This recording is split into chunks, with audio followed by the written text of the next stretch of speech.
You're watching the North Carolina Players Show on Fan Media Network. Merry Christmas. How was your Christmas in the Lynch household? Merry Christmas to you too, Coach. It was great. The kids talked me into getting a new puppy.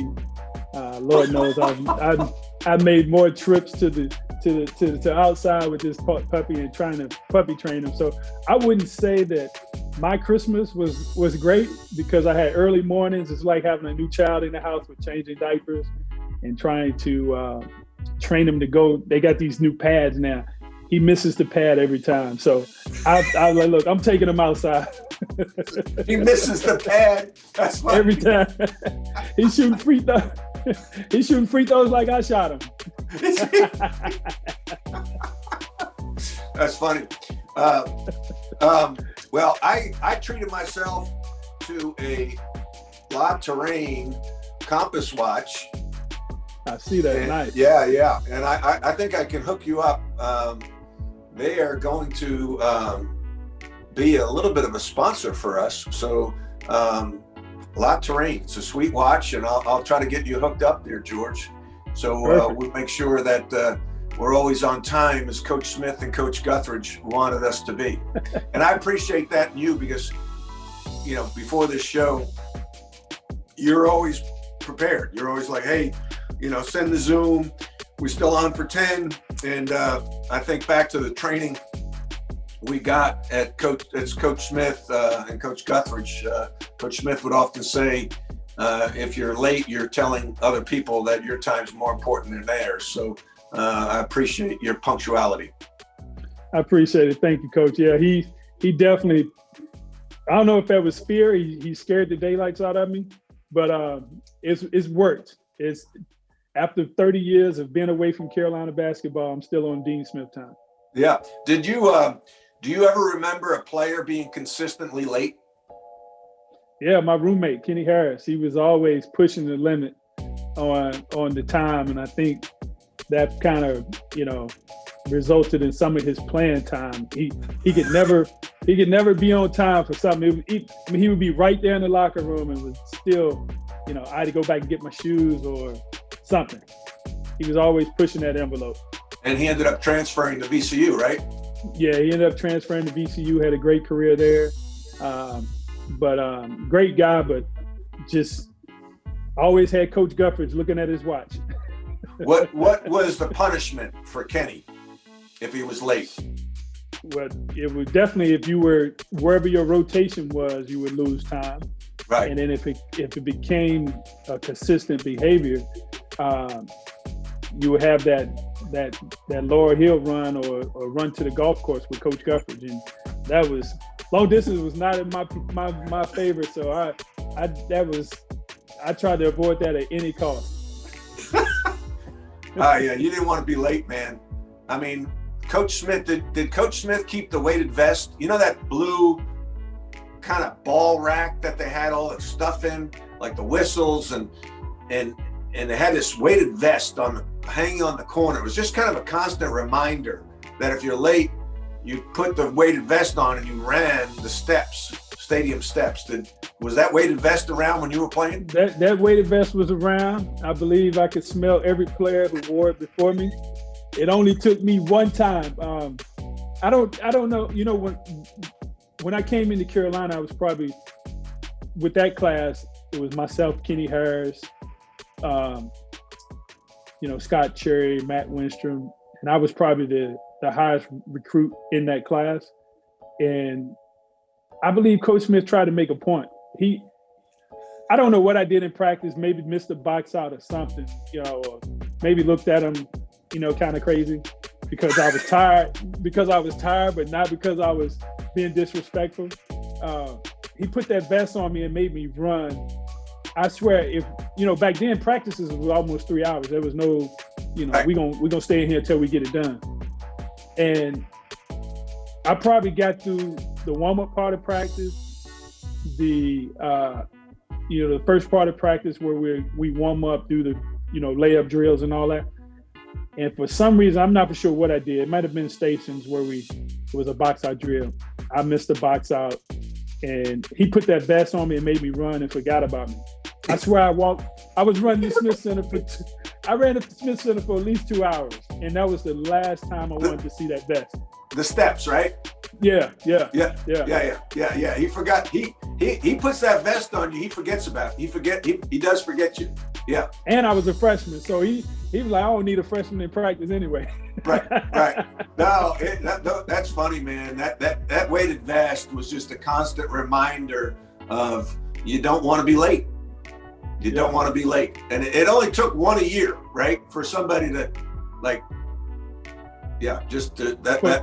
For me, it was one for 4 years because I did not want to see that vest. Yeah, I mean, for the team, who are the seniors when you played?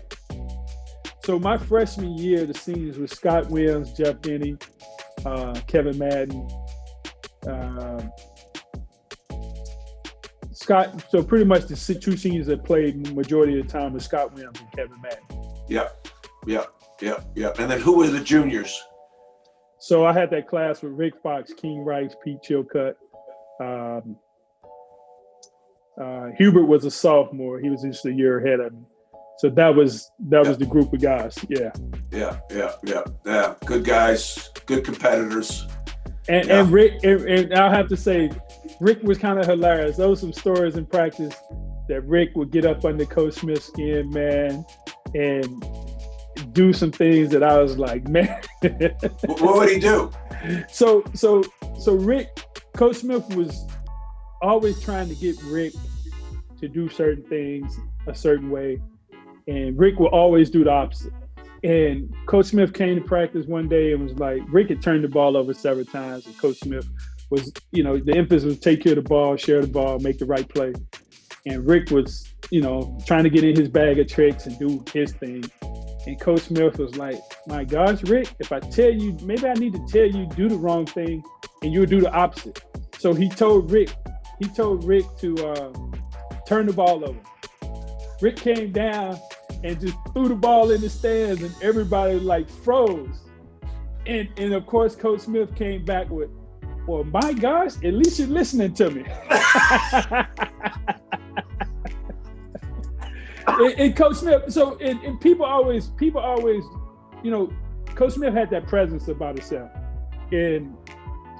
But he always, if you watch the huddles and the timeouts, he was never swearing. He never cursed at the guys.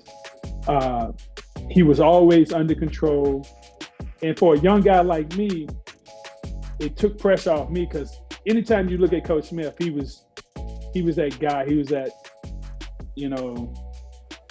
that calm presence in the timeouts that, never was rattled, seemed to be always prepared. And it gave me that confidence that we can get through anything. Yeah, no, those are great stories. I love those practice stories because as a fan, you only see what's on the court and you think everything's perfect. And, you get the inside view through your stories and hopefully some of mine of some of the, the frustrations and the mistakes that players would make and how the coaches would react to it. And you saying, my gosh, brings back so many memories and not all of them good. Because when Coach Smith would say, my gosh, that was like somebody else saying, what the hell are you doing? Exactly. It was like somebody else cursing. That was his curse. My gosh, Matthew, when's the last time you threw a pass like that? I bet you're at St. Raphael's. Like he would know where you went to grammar school. And he'd throw that at to you to make you feel like that big. Man, my gosh, George. I bet Coach Vetter didn't teach you how to throw a pass like that. He'd go back to your high school coach and you'd be like, oh my gosh. He just threw a fastball right under the chin. Yeah. Oh yeah, they were great stories. I remember he pulled me into his office one time and I came out of high school. I was known for rebounding, good offensive rebounder. And with one practice that to a freshman, you think you just had the best practice of all. I was getting rebounds. I was putting stick back. He pulled me in his office. He said, George, But of course, he said it with his voice. He said, "My gosh, you're not at Flint Hill anymore." He said, "We do things as a team around here." He said, "I hate to tell you this, but if you don't box out for me, I can't play you." And then he always has stories with some of the greatest players. I mean, like James Worthy, Michael Jordan. I mean, there was plenty of stories where I got in some, not really in trouble, but I didn't make the right judgment, boxing out, not signing the autographs, all those autographs that make you sign. And he would always have a comeback story with some of the best players or so-called Hall of Fame players who are now playing in the NBA at the time. James Worthy, he said, I told James Worthy the same thing. If he doesn't box out, he can't play for me. He boxed out and broke his leg. I don't want that to happen to you. I remember there was an instance where we had all these autographs to sign. And Coach Smith was really a stickler. If you made an appointment with a tutor or your professor, don't be late. And like you said, all I could think about was that weighted vest. So I cut out on an autograph session early. I probably signed 300 of the 400 or 500 autographs that needed to be signed after a 3-hour practice. And the manager told on me. So the next day or the next practice, I had to go into his office before practice started. And it was, so you thinking, what did I do on campus? What young lady did I disrespect? What class did I miss? What appointment was I late for? All this is going through my head. And he said, "George, who do you think you are?" And I'm like, whoa, where did this come from? I'm just a freshman, sophomore, just trying to be on time to class, go to class, stay eligible, be on time to practice. And he said, "You didn't sign." First, you got to know Coach Smith. If he asks you a question, you already know the answer. Exactly so, right. 100%. And I figured that out. I figured that out quick. So he asked me a question, and I couldn't use my street sense and try to hustle him. So when he asked me the question, I was like, "Coach, I had to go to tutoring."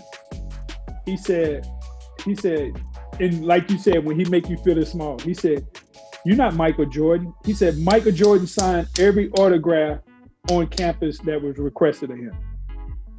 And now I'm already sitting like this. Now I'm up under the desk trying to hide. Because I swear, the manager just, he probably asked her who didn't sign autographs or who didn't finish autographs. And she said my name. And that's all needed to be said. He made me feel this small for missing. And there was probably 500 autographs or more because we were a Final Four team that year. And I missed probably the top row. And that was it. It was just one of those days where I couldn't get it done. And were those autographed basketballs that they put in the seats throughout the arena?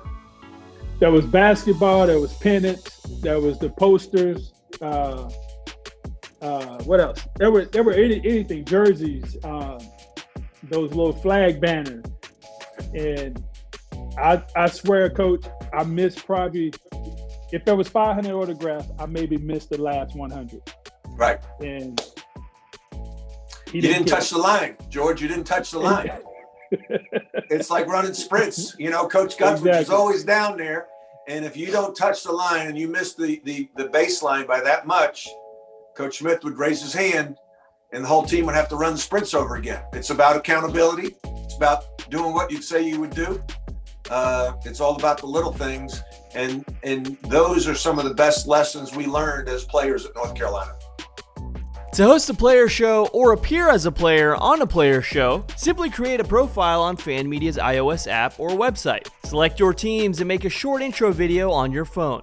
Show hosts, reporters, former players, and superfans can use our Get Verified feature and make an intro video as well, and our mobile newsroom staff will reach out.